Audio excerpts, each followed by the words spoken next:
Brangiosios ponios, garbus ponai. Coachingo podcastas. Sukurtas siekiant padėti entuziastingoms ir drąsioms asmenybėms atrasti ir geriau pažinti coachingą bei jo kuriamą vertę. Tai čia yra reikalų jas pritaikyti realiame gyvenime. Praktikavau namie, labiausiai sunku buvo su vaikais, kai jie neklauso. Mano antrajai pusė visai patiko ir net priminė, kad nesiklausau pagal kompetenciją. Juokas juokais, bet panašiai taip pat liepia net ir besimokantis coachingo specialistai, kuomet lyg namų darbų užduotį prisėjama savo išbandyti coachingo specialisto kompetencijas savo kasdienėme darbe ir gyvenime. Labas visiems, kas įsijungėte šį coachingo podcastą, nes jau laukite įprastų metų, tai yra kartą per savaitę. Ir žinoma, sveiki gyvi, jei šis epizodas jums yra pirmasis. Čia jau 78 kartas, kuomet kas savaitę vis ta pati misija bei idėja – edukuoti apie coachingą ir jo kuriamą vertę. Mano vardas Povilas ir šį kartą kviečiu jūs į mažą eksperimentą. Pažadu, kad jis gali sukurti vertės jūsų santykiams profesinėme ir asmeninėme gyvenime. Taip pat ir šiek tiek neįprasta bus elgtis, kuomet prigausit save jau su pusę žodžio skridusio iš lūpų, nors eksperimente reikėtų dar kelias sekundės patylėti. Taigi coachingo podcast'e jau ne kartą buvo minėta apie tai, kad coachingo specialistai dirba laikydamiesi etikos kodekso ir tam tikro kompetencinio standarto. Šį kartą šiek tiek plačiau apie tas kompetencijas. 2021 metais jos buvo atnaujintos ir tie, kurie mokosi pagal ICF standartus, siekia jų laikytis. Kitaip sakant, coachingo pokalbio metu turi jas pademonstruoti. Čia šiek tiek stabteliu dėl vieno kvietimo eksperimentui. Turiu galvoj, kad coachingo specialistai neretai tą daro ir ne dėl to, kad nori tiesiog paeksperimentuoti. Per tam tikrą laiką tos kompetencijos tampa tarsi gyvenimo būdo dalis. Ir bent tokia visada asmeninė praktika tampa labiau maloni. Tuo pačiu dar vis sunku, kad būtų visą laiką išlaikyti tą dėmesingumą nuo aušros iki sutemų. Tai tiesiog pabandom, pasibandykime. Kaip mano mokytojas ir coachingo specialistas John Serrao buvo minėjęs, gal ne žodis į žodį, bet maždaug apie tai. Sąmoningas kompetencijų laikymasis ne tik sesijos metu padeda tapti geresniu žmogumi. Prisipažinsiu, kartais būna tikrai sunku. Tuo pačiu matau, kad tai tikrai veikia ir tas tapimas geresniu žmogumi yra tiesiog procesas. Jį įdomu ir naudinga patirti. Bendrai paėmus, viso yra 8 kompetencijos, iki 2021 metų buvo 11 ir jos turi tam tikrus blokus, etapus tokius. Tai A – pagrindas, kuriame yra 2 kompetencijos, tai yra laikos etiškos praktikos bei įkūnija coachingui reikalinga mąstysena. B – bendras santykių kūrimas, kuris priklauso nuo to, kaip pavyksta sudaryti ir palaikyti susitarimus, puoselėti pasitikėjimą ir saugumą bei išlaikyti pilnavertį dėmesį. Tada seka C dalis, tai yra efektyvus bendravimas, kuriame randame aktyvaus klausymosi ir sąmoningumo skatinimo kompetencijas. Ir galiausiai D punktas, D dalis, mokymosi ir augimo puoselėjimo dalis, kuriai priskirta kompetencija skatina klientų augimą. 4 blokai, 8 kompetencijos, kurios padeda būti labiau pagarbiems, platesnio požiūrio, gebantiems susiderinti lūkesčius ir dėl jų sutarti, kurti tvirtesnį ryšį, ilgiau ir kokybiškiau išlikti dėmesingiems, tikrai įsiklausyti į kitą, padėti jam tapti sąmoningesniu, bei nusimatyti jam reikalingus daryti veiksmus, ir žinoma prisiimti atsakomybę. Tai kuri iš šių kompetencijų būtų labiausiai norima pakelti į aukštesnį lygį jums? Pagarba, požiūris, lūkestis, susitarimams, ryšys, dėmesys, klausymasis, sąmoningumas ir atsakomybė veiksmams. Juk čia visos tinka tiems, kurie mato prasmę būti geresniu žmogumi. Tiesa? Man atrodo, kad labai akivaizdu.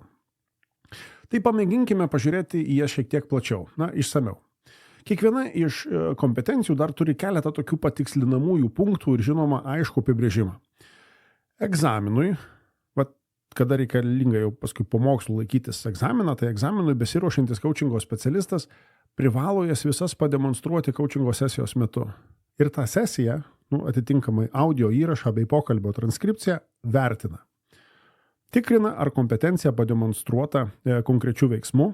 Tam yra tam tikri markeriai, kurie ir pažymi tą faktą. Ir kita svarbi detalė, kompetencijos turi būti ne tik pademonstruotos, bet tam pačiam pokalbėje jos negali būti pažeistos. Na, kaip pavyzdys. Pokalbėje susidaro, tarkim, aiškumas, kad atsakymo ieškantis asmuo turėtų pasikalbėti su tam tikru kolega. Na, kad sužinotų reikalingą informaciją ir tada žinos tolimesnius savo veiksmus. Tai klausimas, o tu nepagalvojai, kad protingiausia būtų pasikalbėti su kolega X prieš imantis veiksmo Y? Na, skamba kaip klausimas. Iš tiesų tai ir yra klausimas, tik čia jau galima išgirsti ir siūlymą, ką tiksliai reikia daryti. Taigi coachingo specialistas to daryti negali, nes jis pažeis pirmąją kompetenciją ir tai parodys, kad nesilaiko standartų. Tai pirmoji kompetencijos laikosi etiškos praktikos apibrėžimas skamba taip. Supranta ir nuosekliai laikosi coachingo etikos standartų. Ir čia yra dar papildomi 7 punktai, kurių jis negali pažeisti.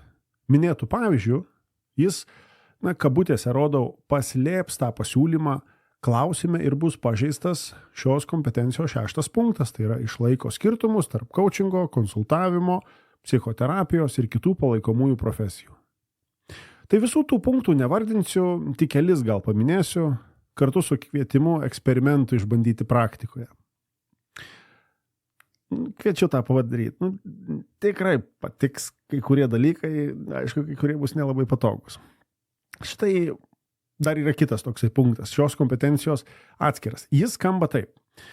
Išlaiko su klientu susijusios informacijos konfidencialumą pagal susitarimus su suinteresuotomis šalimis bei atitinkamus įstatymus. Kaip galima būtų išbandyti praktikoje šią kompetenciją? Konfidencialumas, ir kitas dalykas, apkalbos yra tarsi 2 skirtingi dalykai. Eksperimentas nesileist į jokias apkalbas. Ta kviečiu pabandyti. Ne tik nekalbėti, bet ir nebūti ten, kur kalbama, kur apkalbama. Aš turėjau tokią patirtį, gana komišką tam tikrą prasme gausi. Sėdim su draugais ir kalba pakrypo apie tam tikrą situaciją, o ten jau tam tikras žmogus, ir tas žmogus yra mano klientas. Ir apie jį kalba. Aš nežinau, ką daryti. Kadangi mes ten restoranėlėje sėdėjom, aš atsiprašau, nueinu į tam tikrą vietą. Grįžtu, tema apie tai dar nepasikeitė. Aš vėl pakilu ir išeinu. Grįžtu, vėl tas pats kalba. Ta pati kalba apie tą patį dalyką ir aš taip jau nejaukiai pradedu jaustis, žiūriu, kad kiti, kas tai yra, sako, kas atsitiko. Ir aš tada turėjau pasakyti, sakau, yra toks ir toks dalykas. Jūs kalbate apie žmogų, kurį aš pažįstu ir tai, ką jūs kalbate, aš žinau kitą istorijos dalį, kurios aš jums negaliu pasakot, bet ir tai, ką jūs kalbat, nėra taip, kaip iš tikrųjų yra. Toks truputėlį nepatogumas, bet pati idėja yra apie tai, kad mes nesileistume į apkalbas. Ir tai atitiks pirmąją kompetenciją. Tai verta pamėginti nesileisti į apkalbas? Manau, kad verta. Ir čia galime eiti prie antros kompetencijos. Jis skamba taip. Įkūnija coachingui reikalingą mąstyseną. Jos apibrėžimas būtų įsiugdo ir palaiko atvirą, smalsų, lankstų ir į klientą orientuotą požiūrį. Jis sako, kad specialistas pastoviai mokosi neteisti, nevertinti, o priimti kitą tokį, koks jis yra. Tuo pačiu pasitikėti jo daromais pasirinkimais. Ta sunku padaryti, jei nėra dirbama su savo asmenybė. Tik geriau suprantant save, priimant save tokiu, koks esi, lengviau priimti ir kitą. Tai pastovus procesas, kurio metu ugdosi ne kas kita kaip kantrybė.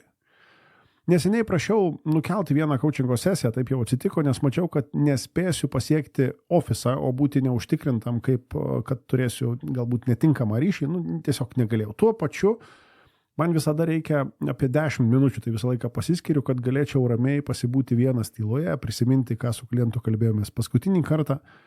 Ir tuo pačiu po sesijos. Irgi reikia šiek tiek laiko, kad galėčiau keletą minčių taip suguldyti į specialiai coachingo sesijoms ir augimui skirtą dienoraštį. Apsirašinėjau kiekvieną pokalbį. Ir jame nėra nieko apie klientą. Tiesiog čia iš tos konfidencialumo pusės, bet ten yra viskas apie tai, kaip pats buvau sesijoje, ką pastebėjau, ko gal nepastebėjau ir panašiai. Ta dariau nuo pačios pradžios, kai tik pradėjau profesionaliai mokytis coachingo, bet tada visai neatkreipiau dėmesį į tai, kad čia yra vienas iš tų 8 punktų šioje kompetencijoje. Man tiesiog patinka rašyti dienoraštį, tai tą darau dar iki coachingo mokymų. Matau, kad tai padeda. Ir čia kviečiu paeksperimentuoti. Na, tą antrąją kompetenciją. Tai yra reflektuoti. Pavyzdžiui, kaip jums sekėsi diena? Bent 10-15 minučių. Nėra skirtumo, ryte ten ar vakare, bet keletas klausimų apie tai, ką svarbaus pastebėjote, į ką atkreipė dėmesį, ką tai žada ilgesnėje perspektyvoje, jei jau atkreiptą dėmesį, lydės ir veiksmai. Panašus klausimai gali būti, čia tiesiog savo pasirinkti. Svarbu reguliariai reflektuoti. Na, tarkim, bent porą savaičių. Taip, padirbėjus su savim, kas atitinka antrąją kompetenciją, daug šansų, kad bus aiškiau, ko norisi daryti rytoj arba artimoje ateityje. 1:1, grinai kaip ir trečioji kompetencija. Jis skamba taip, sudaro ir palaiko susitarimus. Jos apibrėžimas, jeigu taip išsamiau, tai skambėtų apie štai. Bendradarbiauja su klientu ir atitinkamomis suinteresuotomis šalimis, kad sudarytų aiškius susitarimus dėl coachingo santykių, proceso, planų ir tikslų. Sudaro susitarimus dėl viso coachingo proceso, taip pat ir dėl kiekvienos coachingo sesijos. Čia visas bendras apibrėžimas. Štai ir variantas, turim tokius atskirus lūkesčiams, tarpusavio susitarimams. Toje kompetencijoje yra 11 punktų. Na taip, vienas po kito išdėlioti visi ir įdomumas yra tame, kad 7 iš jų prasideda žodžiu bendradarbiauja. Bendradarbiauja su klientu, kad nustatytų arba patvirtintų, ko klientas nori pasiekti sesijos metu. Bendradarbiauja su klientu, kad apibrėžtų tai, ką kliento nuomonė jam reikia apsvarstyti ir išspręsti, norint pasiekti pageidaujamų rezultatų sesijos metu. Bendradarbiauja su klientu, kad apibrėžtų arba patvirtintų sėkmės kriterijus tam, ką klientas nori įgyventinti coachingo proceso arba atskiros sesijos metu. Bendradarbiauja, pastovus bendradarbiavimas. Tai yra vienas iš dalykų, kuris lemia geresnį vienas kito supratimą. Ir tam yra visai smagus eksperimentas. Dažniau tikslintis, ar teisingai supratot vienas kitą, kai kalbate su žmogum. Ne, aišku, čia nereikia perlenkti lazdos, jeigu žmogus pasakė, kad nori važiuoti namo, tai nereikia jo perklausti 3 kartus. Ar teisingai supratau, kad nori ne į darbą, o namo, ar ten kažkas tai panašaus. Pasitikslinimas, ar gerai supratot, ar tikrai viską supratot, labai svarbus. Kartais užtenka tik vieno klausimo. Gal gali plačiau? Arba, o kas dar? Ir pokalbis įgaus visai kitą lygį. Vienos iš populiariausių knygų apie coachingą autorius, Michael Bungay-Stanier, klausimą, o kas dar, vadina labai galingu. Kviečiu būtent tai ir išbandyti, atsivers naujų kito žmogaus pažinimo. Beje, Stanier knyga Coachingo įprotis yra ir lietuvių kalba jau išleista, ir už šį leidimą dar kartą noriu padėkoti, dėkoju leidyklai Big Book Talk, kurie ryžosi eksperimentui prieš 3 metus. Ir nuo tada, per pirmus 3 bendradarbiavimo metus, jau turime ir gana rimtų vaisių. 3 pasaulinio lygio coachingo specialistų knygos jau yra išleistos lietuvių kalba. Na, nuorodą į minėtą knygą arba į visas kitas, tai paliksim šio epizodo aprašyme. Tai 3 kompetencijos. Prieiname dar prie vienos, prie kompetencijos, kuri yra apie ryšį. Jis skamba taip: puoselėja pasitikėjimą ir saugumą. Taip, išsamiau apibrėžiant, bendradarbiauja su klientu, kad sukurtų saugę, palaikančią aplinką, leidžiančią klientui laisvai dalintis. Palaiko abipusės pagarbos ir pasitikėjimo santykius. Apie ryšį. Ryšys atsiranda, kai šalia esantis žmogus jaučiasi pilnai priimtas, nevertinamas.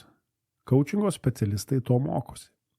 Šiai kompetencijai yra dar kiti 6 punktai, tokie papunkčiai, ir vienas jų itin daug prisideda prie ryšio kūrimo su kitu asmeniu. Coachingo terminais kalbant, tai su klientu. Taip pat šios kompetencijos pademonstravimas konkrečioje situacijoje parodo ir tai, kad coachingo specialistai yra paprasti žmonės, o ne kokie nors ten gurų, kurie viską žino. Na, taip vadinami sėkmės mokytojai ar panašus į juos, juk visada sieks parodyti savo ten viršenybę, ten begalinį žinojimą ir žiūrės į kitą lygį iš aukšto kažkokio tai. Juokingiausia būna tada, kai jie tikrai nežino, nors vaidina, kad išmano reikalą. Tas pats būna ir tame ofiso gyvenime. Vadovas irgi nežino, kaip reikia spręsti konkrečią situaciją ir jam būna sunku pasakyti kažką panašaus į tai. Aš nežinau, kaip čia pasielgti geriausiai šito situacijoje. Tikrai nežinau. Na, toks paprastas veiksmas iš tikrųjų gali labai labai daug. Kai tai yra nuoširdu, kuriasi ryšys. Ir jei pasiimtumėte šios kompetencijos 6 punktą, kuris skamba taip, parodo atvirumą ir skaidrumą, kaip būdą atskleisti pažeidžiamumą ir sukurti su kliento abipusį pasitikėjimą, galėtume atlikti dar vieną eksperimentą. Vietoj to, kad būtume žinantys net tada, kai nežinome, pasakykime tai. Ir pakvieskime kitą žmogų pasidalinti, kaip jam atrodo situacija, kaip jis galvoja, kaip būtų galima jo mintimis išspręsti kažkokią situaciją. Viskas okei yra nežinot. Ne okei yra vaidinti, kad žinai, o kitas mato, kad taip nėra. Kviečiu šiam eksperimentui. Ir tada judam prie 5 kompetencijos. 5 kompetencija yra, šiaip iš principo, yra gana sunki ir daug patirties turintiems specialistams. Ji yra apie pilnaverčio dėmesio išlaikymą. Apibrėžiama štai taip. Išlaiko sąmoningumą ir kokybišką buvimą kartu su klientu, taikydamas atvirą, lankstų, patikimą bei pasitikėjimų savimi grįstą darbo stilių. Kokybiškai išbūti susikaupus tikrai yra reikalų. Tai ten žiūrėk ir pilvas gurgia, tai ir prisimeni, kad kažko nepadarėjai. Tai čia dar ir klientas sprendžia klausimą, kuris lyg 2 vandens lašai yra toks pats, kokį norėtum spręsti ir savo gyvenime. Sunku tą dėmesį išlaikyti. O jei dar pokalbėje įgarsintos mintys visai susipainioja, ko tada griebtis? Čia reikia mokėti išbūti tokioje būsenoje. To mokomasi. Padeda viena praktika. Ta praktika yra tyla. Tyla. Pauzė apmąstymams. Nereikia visada kalbėti. Reikia sukurti erdvę tylai ir joje gimsta naujos idėjos. Tyloje nejauku gali būti ir kitam žmogui, o jis ir imsis kažkokio tai konkretaus veiksmo, kad situaciją keistų. Ir čia vėl kviečiu eksperimentui. Kai kalbatės, nepulkit užpildyti pauzę savo kalbėjimu, kai vienas pabaigia sakinį. Išlaukit kelias sekundės. Kaip kolegos Amerikoje sako, suskaičiuokit iki 3 Mississippi. 1 Mississippi, 2 Mississippi, 3 Mississippi. Paprastai žmogus bus linkęs pratęsti savo mintį. Taip mes mokomės klausytis geriau. Čia yra 6 kompetencija. Aktyvus klausymasis. Ir jis skamba taip. Sutelkia dėmesį į tai, ką klientas pasako ir ko nepasako. Kad visiškai suprastų tai, kas yra komunikuojama kliento sistemų kontekste ir kad skatintų kliento saviraišką. Wow, kažkas tokio klausytis taip, kad tikrai suprastum kitą asmenį. Išgirsti ne tik tai, tai kas pasakyta, bet ir tai, kas nepasakyta. Tai yra atsižvelgti ir kito žmogaus bendrai kontekstą, patirtį, vertybės bei įsitikinimus. Ir visą tai imti kaip visumą, kad tikrai geriau suprastum, ką kitas nori pasakyti. Juk mes kalbam ne tik žodžiais. Mes kalbam ir balso tonu, ir kūno kalba daug ką pasako. Ir kai tiek daug būdų žmogui išreikšti save, tai kiek iš tikro mokame įsiklausyti į visumą. Tai kviečiu eksperimentui. Kai kalbatės su kitu, padėti telefoną į šalį, atsitraukti nuo kompiuterio ir būti su pašnekovu. Pastebėti ties kokiomis temomis keičiasi jo balso tembras. Kada ir kiek atodūsių. Arba galbūt šypsenų būna, kol jis pasako tai, ką norėjau pasakyti. Klausytis reiškia ir nekalbėti. Pamėginkite su kitu bendrauti taip, kad jis kalbėtų 80% viso pokalbio laiko. Labai tikėtina, kad po viso to jums labai padėkos už pokalbį. Nors jūs būsit pasakę daug mažiau negu kitas. Labai maloni patirtis, labai rekomenduoju. Tikrai išgirstas žmogus, beje, geriau ir save išgirsta. Supranta, priima. Čia yra 7 kompetencija. Ji yra apie sąmoningumo skatinimą. Štai kaip skamba jos apibrėžimas. Skatina kliento įžvalgas ir mokymasi, naudodamas priemonės ir metodus, tokius kaip efektyvus klausinėjimas, tyla, metafora ar analogija. Kad žmogus tikrai taptų sąmoningesnis, jam neužtenka tik sugrūsti daugiau informacijos. Jos ir taip yra per daug. Sąmoningumas auga tada, kai žmogus atsako į klausimus. Geri klausimai yra tie, stebuklingi dar taip kartais vadinami klausimai yra tie, kurie yra paprasti ir apie žmogų, o ne apie jo problemą. Kas geriausio nutiktų, jei priimtum sprendimą, apie kurį galvoji, kaip pavyzdys? Kas pasikeistų tavo gyvenime, jei daugiau dėmesio skirtum tam, kas tau yra svarbiausia? O kaip elgtumėsi, jei viskas vyktų ne pagal norimą scenarijų? Yra daug gerų klausimų.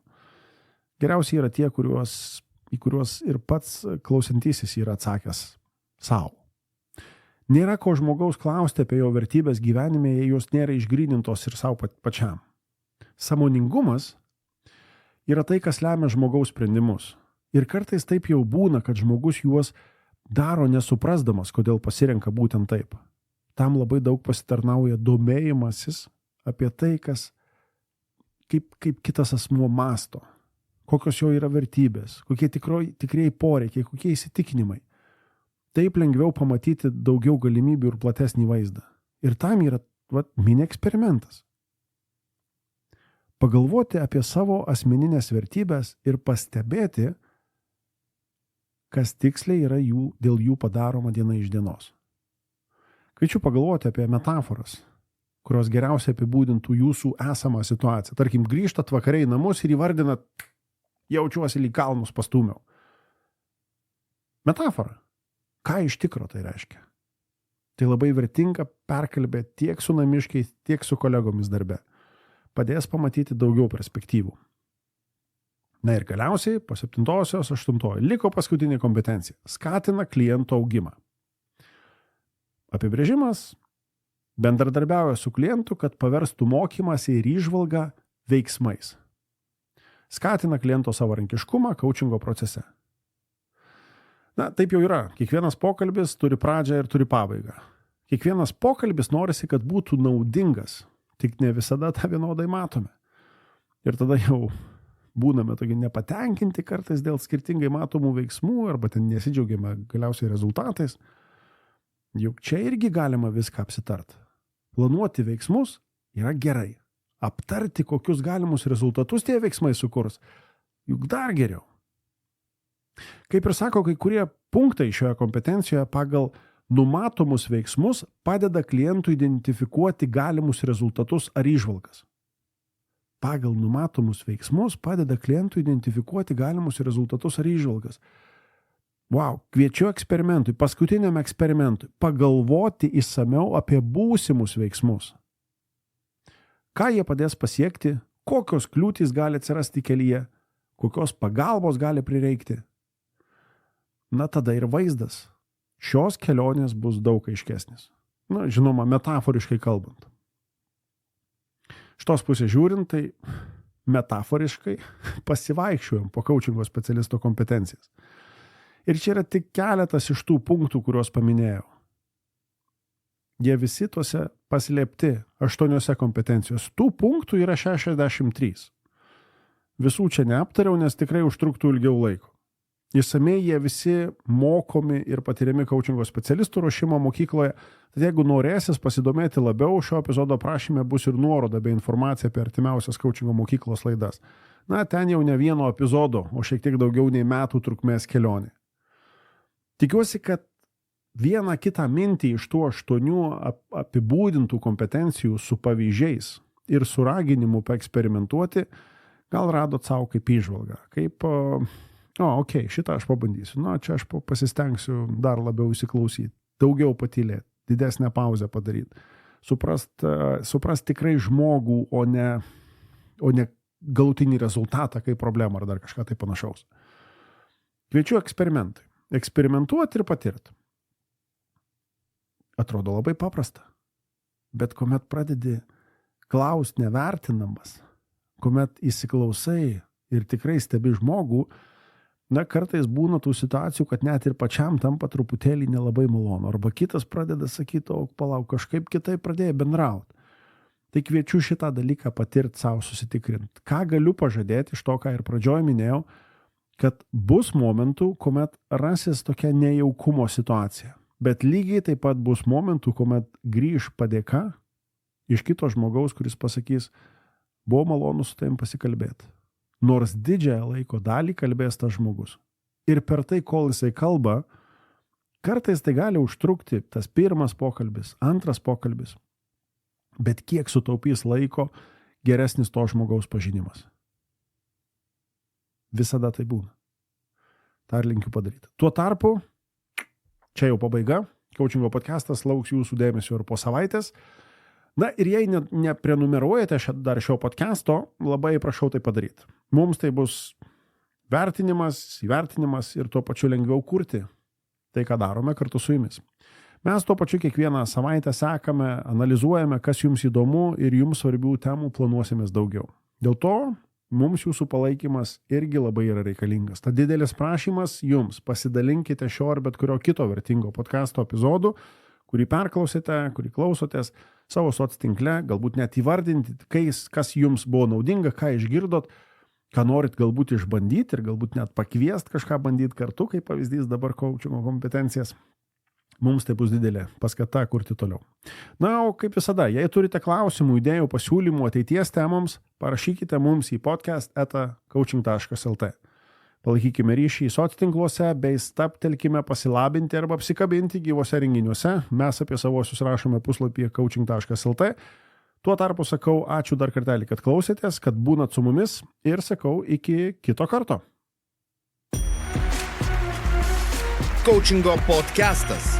Dėkojame už dėmesį.